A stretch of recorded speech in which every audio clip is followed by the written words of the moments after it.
देखिए, उसमें ऐसा था कि हमने एक लेख पढ़ा था। उस लेख के आधार पर बोलने की भाषा है।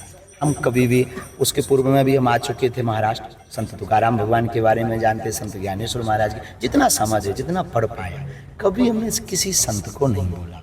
वो तो समझ नहीं पाए, हमारी पढ़ने में रहा। और बोलने की लोकल भाषा का एक प्रभाव होता है, तरीके होते हैं समझाने के। कोई शक्कर कहता है, कोई शुगर कहता है। तो निश्चित रूप से हमने उस भाव को स्वीकार किया कि हमारे कारण वारकरी संप्रदाय एवं भगवान जगतगुरु भगवान तुकाराम महाराज को मानने वाले लोगों के हृदय में जो ठेस पहुंचा, निश्चित रूप से हमारे द्वारा वह त्रुटि रही होगी। उसको हमने सुधार तत्क्षण किया था, वीडियो के माध्यम से भी किया था।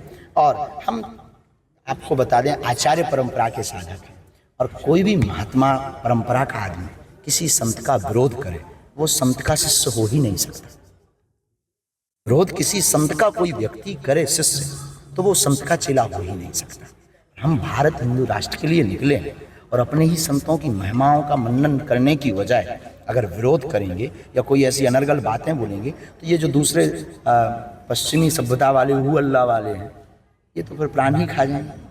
इसलिए हमने संत तुकाराम महाराज के समूचे वारकरी संप्रदाय के लोगों से हाथ जोड़ करके खेद भी व्यक्त किया था।